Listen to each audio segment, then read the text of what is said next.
getting older can really suck, right? I mean, we lose bone density, we increase our fat levels, we get less strength, our VO2 max decreases. And as we get older, we're more prone to things like, diabetes and heart disease.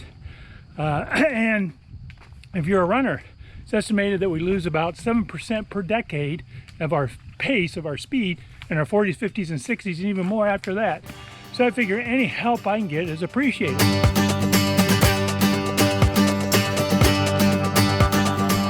Hi, I'm Ralph, and welcome to the Ageless Runner.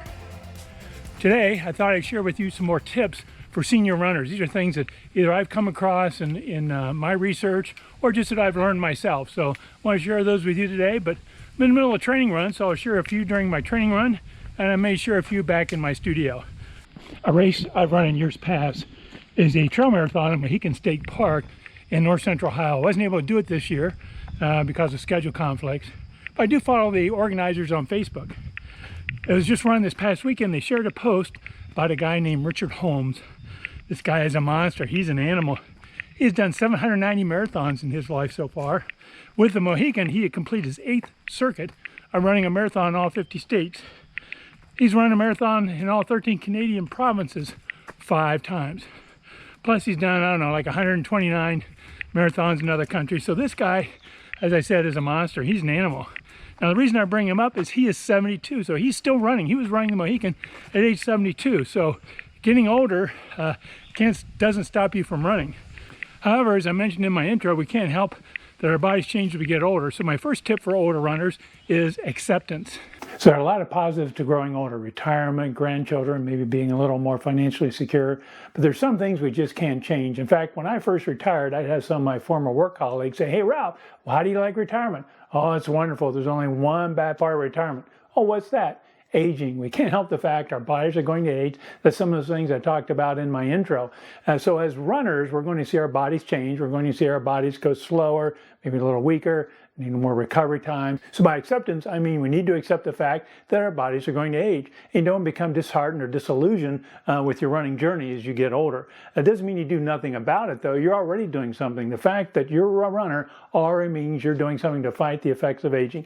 Most people your age, I'm in my 60s, whether you're in your 40s or 50s, 60s, or even older, you're already doing something to fight the aging, so kudos to you. But you do need to recognize that we will change with time, and we might get a little slower and a little weaker. So just accept it, but don't put up with it. Keep running, keep exercising, keep doing those things to keep our bodies fit. So next tip is that all-important rest, especially as we get older. Probably my first biggest tip is rest. I think we underestimate the need for rest. Again, in our minds, as we go older, our minds think we're young. Maybe in my mind I feel like I'm 30 or 40, but I'm not. I'm over 60. When you run, you do all this impact. You give your body, these muscles, these little microscopic tears that just need time to heal. And the older we get, the more time we need for that to heal. So you need to give yourself plenty of rest time. You need to space out your runs so you're not running too often. And I've talked about in some of my other videos the rule of thumb about you should rest 1 day for every mile you've done of a hard run before you do another hard run. So in this trail run I'm doing, that I'm sharing with you, I ended up doing close to 14 miles. And trail runs are hard, so I should probably wait at least somewhere around 2 weeks before I do another hard run. And that's my plan. I'm not going to do that for at least close to 2 weeks. Maybe I'll do 12 days or 15 days. We'll see how the weather and my schedule cooperates. But I need to give myself plenty of rest time, and you do too. Do not underestimate that. And when you do go out and do a hard run, it doesn't mean you don't do any running until your next one. You do, but you do easy runs. By easy, I mean keeping your heart rate in zones 1, 2, or 3. Do not get up in zone 4, which is a threshold. And certainly not zone 5, which is, the highest maximum level. But keep yourself in that aerobic zone. That's the best thing you can do when you're in recovery. Now, the other suggestion is every couple of months, maybe every 2 or 3 months, give yourself a week off where you do no running. That gives your body more chance to heal, and also gives you a mental break from running. Just, mentally, running can work on the mind too. You may get tired or bored. You don't want to do that. So give yourself a week off every couple of months just to recover mentally and physiologically. As we get older, we also need to think about more protein. You hear me? More protein. So kind of going along with rest and recovery is protein. We need more protein. I guarantee you, you're probably not eating enough protein.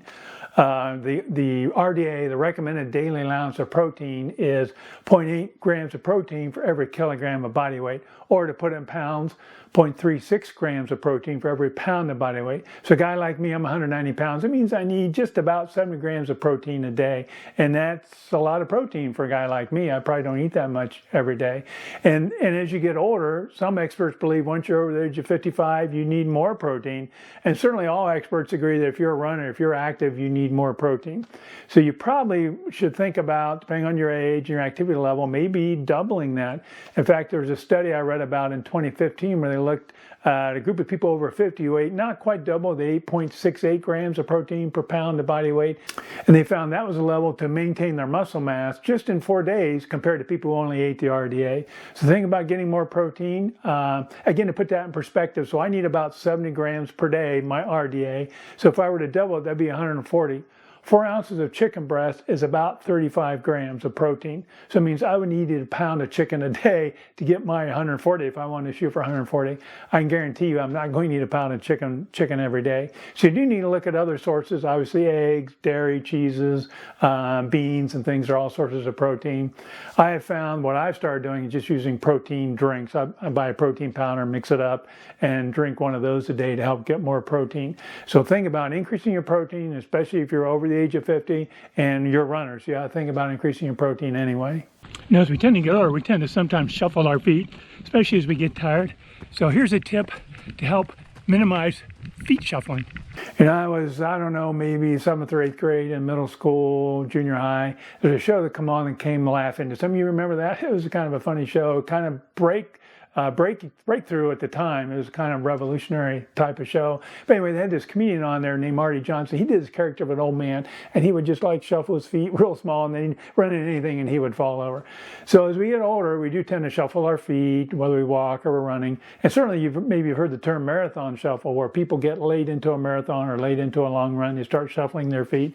You kind of want to avoid that. That's poor running form. It's very inefficient. So one thing I came across, I don't know when, it's been quite a while ago, to help me was thinking about our knee movement. So you plant your back foot, and then you bring that knee forward. Think about moving that knee forward, not only forward, but parallel to the ground. You want to avoid kicking your knee up. You don't want to kick your feet up, don't want to bring that knee up. Think about just moving that knee forward and parallel to the ground. That's really helped me a lot. So I just kind of mentally think when I run, moving each knee forward, but moving it forward parallel to the ground and not picking my knee up as I'm running. That kind of helped me naturally raise my feet a little bit so I'm not shuffling as much. And maybe that'll work for you. So a little over halfway in my run. I'm on 7.3 miles, shooting for 13.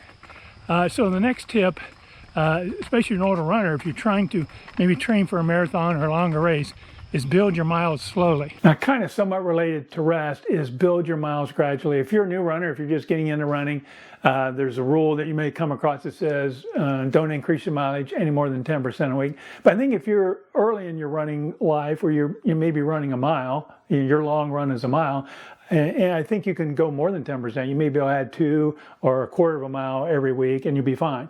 Again, see how you feel, see how tired you are. So I think if you're in low mileage, I'll say low mileage is maybe 3 miles or less. Maybe you can do more than 10%. Then you get into the middle, I'll call, for lack of a better word, middle mile range, maybe 3 to 7 or 8 miles. Maybe 10% is fine. You're adding maybe half a mile a week, that may be fine. But once you start getting into longer runs, I'm saying something, 10 miles or 12 miles or 15 miles, 10% a week is too much. You're going to have a problem. Maybe you can cut that in half, do 10% every 2 weeks, or 5% a week. In fact, if you're running a 10-mile run, you should be waiting 10 days anyway before you do another long run, or somewhere around there. So take that 10%, but I think you can add more if you're in low mileage. Think about doing less if you're in high mileage. So, but build your miles gradually. Make sure when you go out to do another long run, you feel rested and ready and able to do that. The one thing you want to be careful of is overuse. If you're building miles too quickly, you're going to increase your risk for injury, and you may increase your risk for burnout. You can try and do a long run and just peter out and can't go anymore. So build them gradually. That'll make you a better runner in the long run. So have you ever heard of the Pareto principle? It's the 80-20 rule. Used a lot in business and other things throughout life.